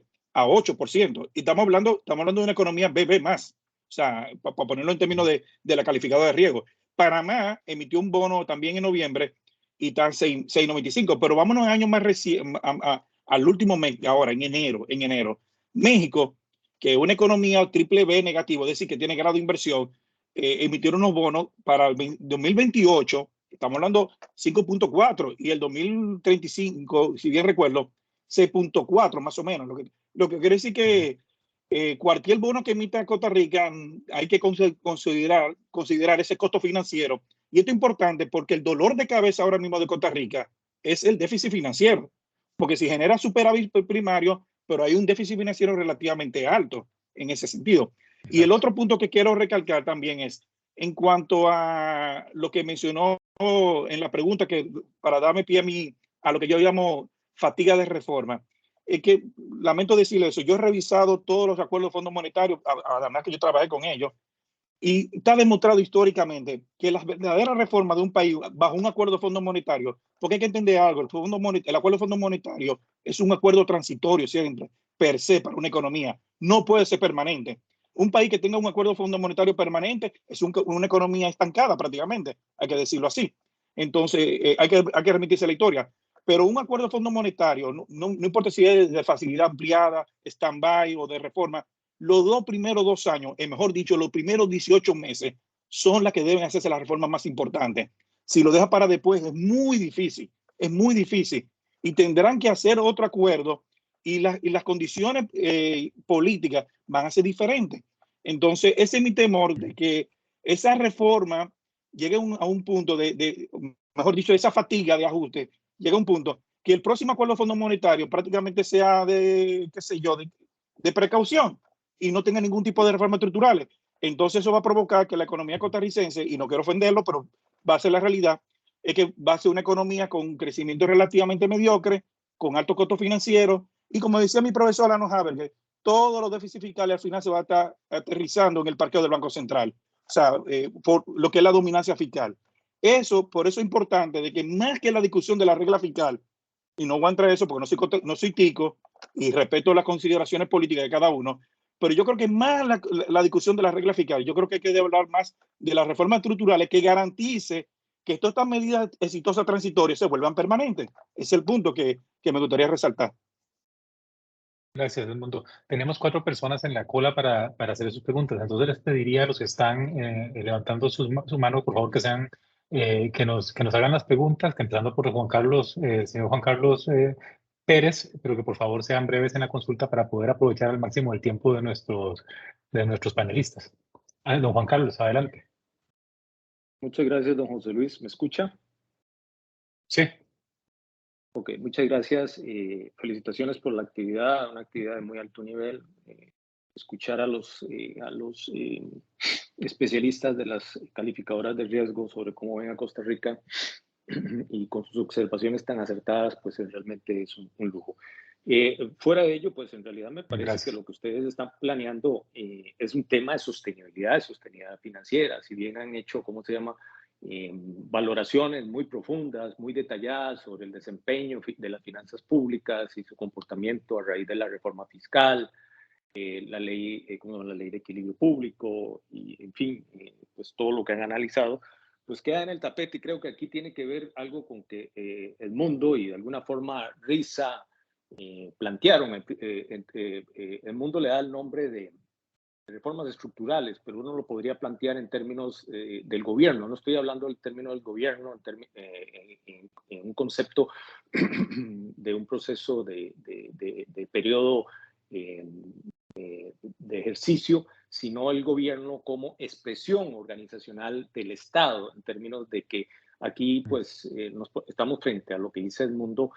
Para que esto sea sostenible, conllevaría, digamos, que en el mundo de los negocios, lo que se llama, ¿en qué negocio nos encontramos como Estado, como gobierno, como dimensión organizacional, y lo que conllevaría eso para ya plantear el tema de la reforma estructural?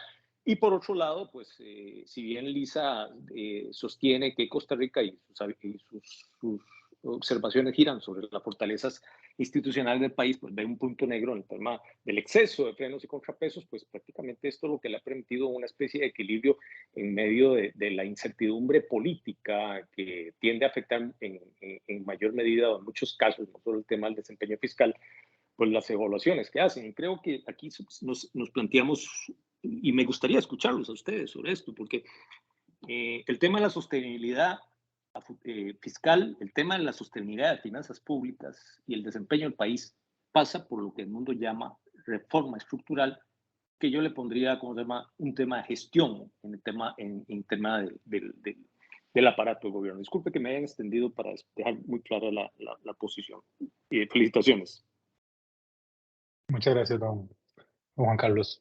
No sé quién quiere comentar. Esa es una gran pregunta, porque esas reformas estructurales pues, van más allá de los ajustes de corto plazo, ¿verdad? En múltiples ámbitos. No sé, el mundo, si quieres que vos que nos ves desde afuera y que nos ves desde quería el punto quería darle la palabra a Risa, pues yo he hablado demasiado, entonces yo creo que ella puede aportar un poquito más. No, es una buena pregunta. Hemos hablado mucho sobre la regla fiscal porque es la parte del ajuste fiscal más importante, pero la razón de que es la parte del ajuste más importante es que no hay apetito político en Costa Rica para aumentar los impuestos. Entonces, por ejemplo, en el caso del FMI, ellos quieren un ajuste más equilibrado entre el lado del gasto, el lado de ingresos, pero no es políticamente factible, solo para empezar. Por eso estamos en este escenario con un ajuste que es básicamente 100% para el lado del gasto y obviamente tiene implicaciones políticas muy, muy importantes. Yo pienso que estamos entrando tal vez un ciclo político interesante. Durante el primer año del gobierno, el año pasado, vimos una asamblea legislativa cooperando mucho con el gobierno, y el hecho de que se aprobó este monto de eurobonos es algo bien importante. Pienso que la asamblea ha perdido un poco su leverage sobre el gobierno, aun si eso es una cosa buena en términos del financiamiento. Y no sé, yo veo yo estoy anticipando más ruido político, un poco más conflicto entre el Ejecutivo y el Congreso en los próximos meses, y dado en particular un par de escándalos que pienso que no van a desaparecer. Estoy hablando sobre el tema del financiamiento de la campaña de Chávez, también este escándalo más reciente sobre los trolls, no sé cómo se dice en español, pero, sí, pero pienso que eso va a generar más conflicto, y hay que ver cómo influye la conversación y la voluntad política para hacer un ajuste fiscal tan duro en los próximos años. O para otros elementos que son interesantes. Dada la conformación del Congreso, hay digamos, un conjunto de fuerzas políticas que tienen ciertas similitudes desde el punto de vista de su visión de Estado. Hay algunos elementos de reforma institucional que están ahí planteados por el Ejecutivo sin querer entrar a valorarlos, y ciertamente podrían haber acuerdos en ese entorno, pero lo que plantea Risa es bien interesante, porque el conflicto, el ruido político, digamos, esta discusión compleja de desinformación, de financiamiento de campañas políticas puede crear menos espacios para esas reformas eventualmente, ¿verdad? O para esos espacios para acuerdos entre gobiernos. Es un tema interesante. Vamos a tomar ahora la pregunta de don Gabriel. De nuevo les pido por favor que seamos concretos en la pregunta. Sé que los temas requieren un elemento de ubicación, pero por favor, para poder aprovechar el tiempo, don Gabriel. Sí, gracias, muy amables. Muy buenos días a todos. Vos mencionabas algo muy interesante sobre que hay un equilibrio en el sector externo, de que el manejo del financiamiento que se están dando con los déficits de la cuenta corriente están relativamente estables. Mi pregunta va en línea con el precio de esa estabilidad. Hemos visualizado que en el último año el nivel de tipo de cambio nuestro se ha apreciado más de un 8%, y pues eso amenaza el nivel de las exportaciones que puede tener cualquier economía pequeña y abierta. Mi pregunta entonces es, si esa tendencia se va a mantener, si los niveles de los fundamentales en este momento son los atinados para tener un tipo de cambio tan apreciado y si es posible de que esto vaya a amenazar esa estabilidad de la que se mencionaba con el sector externo. Muchas gracias. Gracias, Gabriel. No sé si alguno quisiera hacer esa pregunta. Lo que yo te puedo decir es que el miércoles yo voy a responder esa pregunta en nuestra sesión del miércoles. Bueno, voy a tratar de responder mi posición sobre esa pregunta. Pues obviamente eso, como en todo, es una valoración basada en evidencia, ¿verdad?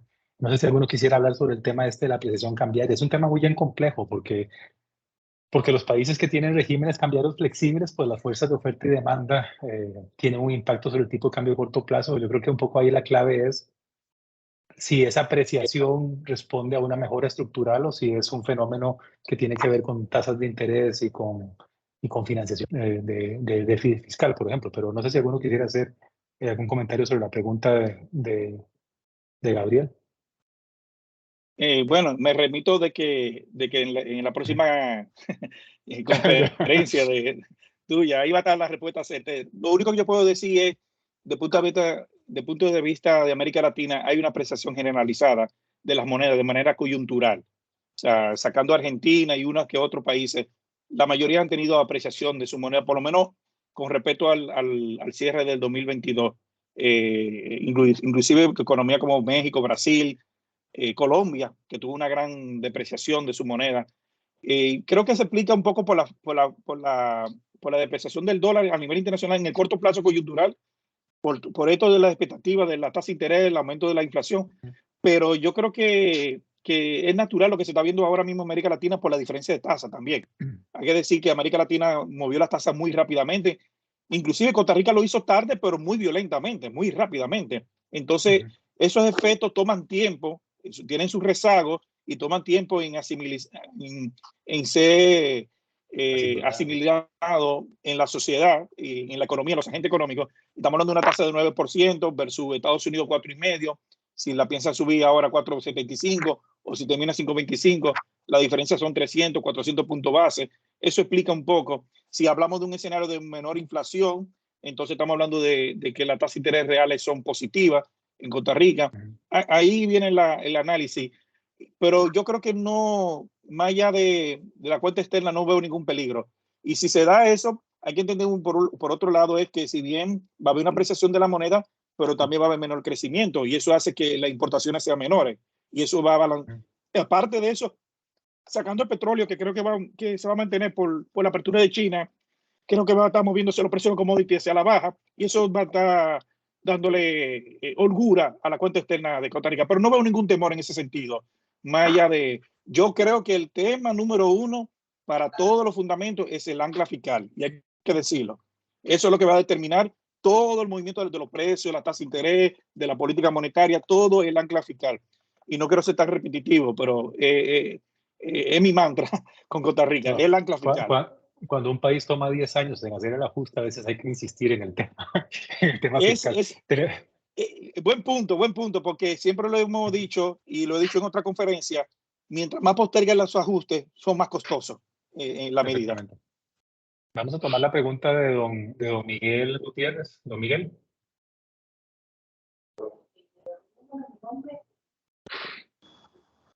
Gracias. En realidad es muy interesante poder tener en una misma mesa gente que influye tanto en las situaciones y condiciones en las cuales se desenvuelven las decisiones económicas y fiscales del país. Decía el teorema de Thomas, lo que la gente define como real es real en sus consecuencias.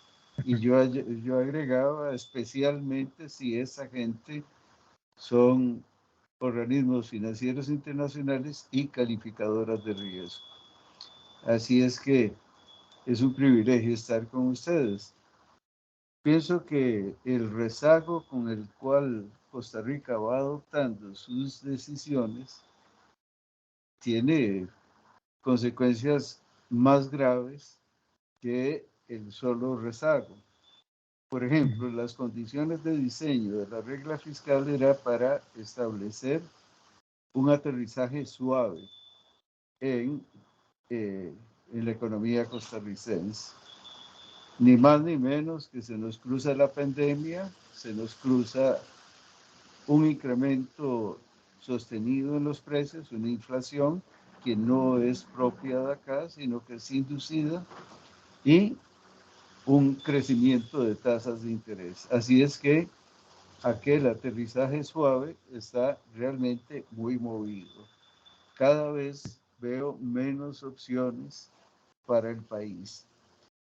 Pero no voy a acusarlo, no voy a acusar al país frente a calificadoras de riesgo. Más bien, permítanme decir un par de fórmulas que me parece pudieran ser interesantes explorar.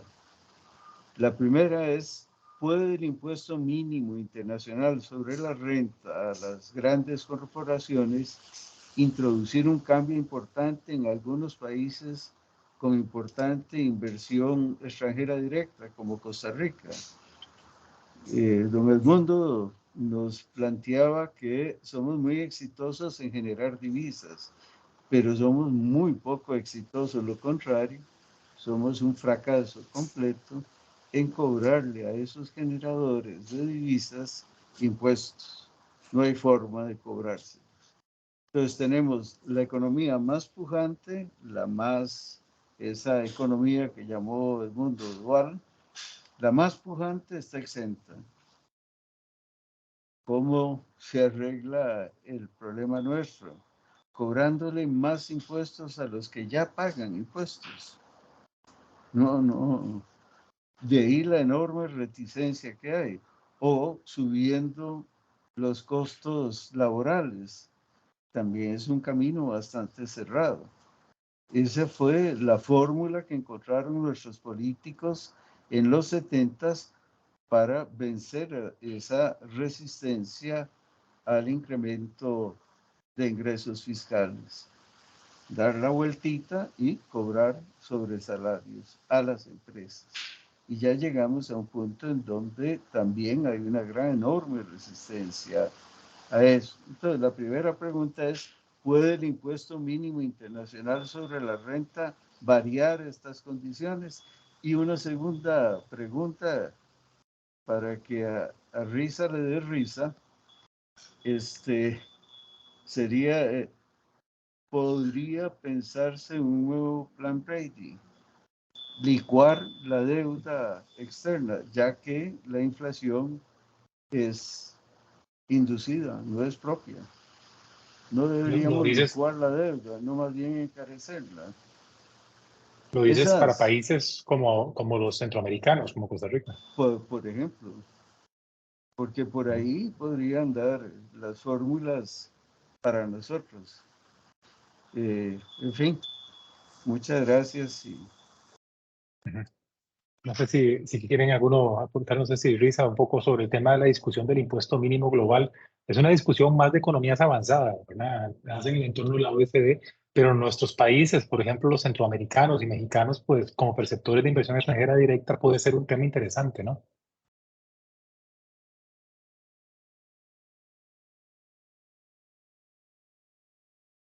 No sé si alguno quiere hacer algún comentario.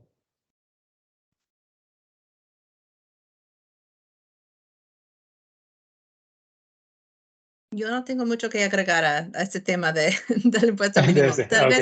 Tal vez en cuanto a la pregunta sobre un plan Brady, si entiendo la pregunta, yo no veo una discusión hoy en día sobre algún plan de debt forgiveness como más ampliada. Yo pienso que las instituciones financieras importantes como el FMI están más concentradas en otras vías de apoyo. Por ejemplo, este mecanismo que Lisa mencionó relacionado al cambio de clima, el RSF. También hay un nuevo mecanismo relacionado a food security, a seguridad de alimentos.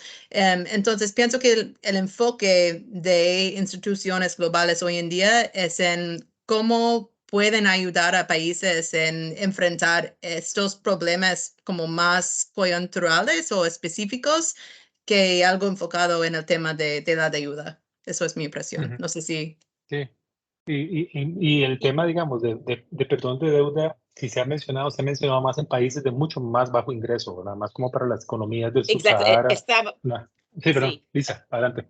Ya, hay una discusión con el G20, pero es para países Ujú, con un nivel PIB per cápita menor, ujú, uno, y en general, y dos, para tener acceso a este dinero, necesita en realidad al final del día hacer un default en ujú, su deuda comercial para, porque si va a recibir alivio en este momento, ¿no? Parece que sí, ujú, para recibir el alivio de los creadores oficiales, esos creadores oficiales piden también un burden sharing, como se llama, con el sector ujú, privado. So, esa ujú. implica para nosotros, para calificadores con S&P, sería un default. Si va a dar un alivio directamente, es otro punto. Pero sí hay, para, para los países con mayor middle income, ¿no? Es más esos esfuerzos del FMI y otros multilaterales para acceso a financiamiento verde, como se llama, ¿no? Sí. Que por cierto, el Fondo de Resiliencia y Sostenibilidad del Fondo son condiciones pues de muy largo plazo y muy favorables financieramente, ¿no? Y es de apoyo Sí, presupuestario, por lo menos el aprobado en Costa Rica. Sí, adelante, el mundo. no, perdón, José Luis, era reafirmar un poco. Yo creo que hay que ser muy cuidadoso con esos temas, porque cuando una economía entra en ese tipo de negociaciones, se le cierra el mercado, y se le cierra el mercado de mala manera y por muchos años. Y no estamos hablando de 1, 2, inclusive hasta 5 años. Y lo otro es, como está estructurado, y lo digo con conocimiento de causa, como está estructurado hoy en día los préstamos, los bonos a nivel de clientes y de bancos corresponsales, hay lo que se llama cláusulas cruzadas. Entonces, lo que puede provocar mucho aceleramiento, inclusive litigios a nivel de internacionales, muy peligrosos. Entonces hay que ser muy, muy cuidadoso con esos temas. Y lo tercero, yo rescatando lo que dice Risa, lo que dice Elisa, cuando hablamos de ese tipo de mercados, son economías con bajos niveles de ingresos, que tienen problemas estructurales de cuentas externas y fiscales muy recurrentes. Inclusive el país que entró en esa lista hace muchos años atrás, digo muchos años porque para mí ya 10 años es un tiempo, fue Honduras. Honduras estuvo en ese tipo de...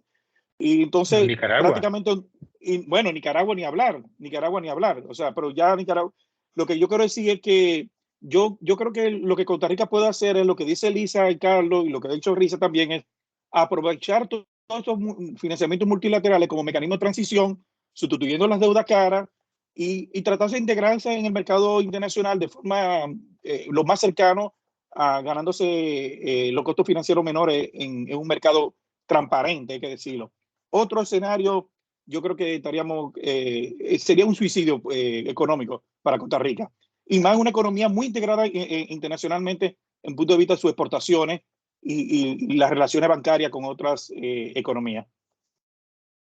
Muchísimas gracias al mundo. Creo que vamos a cerrar ya nuestra actividad. De hecho, Lisa, Risa, Carlos y el mundo, muchísimas gracias de verdad por esta conversación esta mañana. Yo por lo menos estoy encantado de haberlos escuchado y haber podido escuchar sus opiniones y su percepción sobre la economía costarricense y la economía internacional.